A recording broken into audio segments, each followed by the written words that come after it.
আদাবাৰী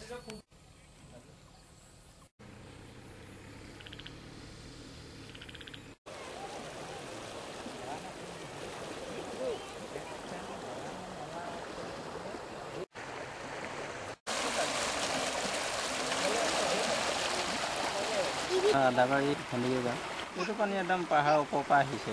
ওপৰতে নামচাই নৈখন আছে। নামচাই নৈখন মানে ইয়াতে সেই চুইচ গেট বহালে এইফালে সেই পানীটো বেছি খুলিছে, সেইটো ছাইডে যাব নিদিয়ে। পানীয়ে মোৰ এতিয়া ৰোৱা হেৰিয়াত প্ৰায় 6 বিঘা মাটি ৰুইছিলোঁ, সেইখিনি মই এনেই চাফা কৰি দিলোঁ।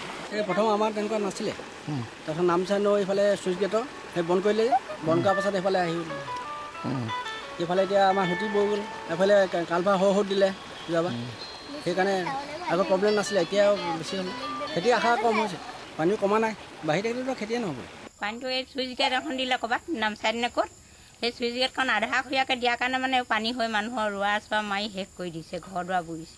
পানী অকল মানে ৰোৱাহে মাৰিছে মানুহৰ, কঠীয়া উটুৱাই নিলে, ৰোৱা মাৰিলে, সাৰ দিয়া মাটি, হাল বোৱা মাটি ৰুব নোৱাৰিলে, সেইবোৰ এনেই লোকচান হ'ল। 8 বিঘা মাটি মানে দুকুৰা মাটি পানী তল গৈ আছে। অসম চৰকাৰৰ জলসিঞ্চন যি আঁচনি, এই আঁচনি কোটিটকীয়া আঁচনি আজিও সম্পূৰ্ণ হোৱা নাই। এই আঁচনি সম্পূৰ্ণ হ'লে সমগ্ৰ আদাবাৰী ৰৌদৈ অঞ্চলৰ কৃষি পথাৰত মানে ঋতুকালীনভাৱে খেতি কৰিব পাৰিব বুলি কৃষক ৰাইজে যদিও আশা কৰিছিল, এতিয়াও আশা মানে সম্পূৰ্ণ হোৱা নাই।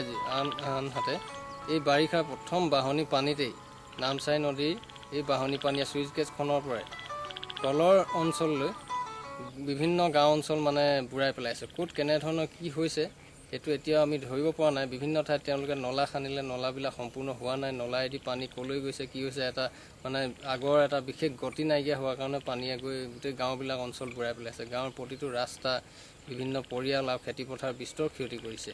1,49,00,000 টকা আঁচনি এখন, এই টকা সদব্যৱহাৰ হোৱা নাই বুলি আমি ভাবিছোঁ।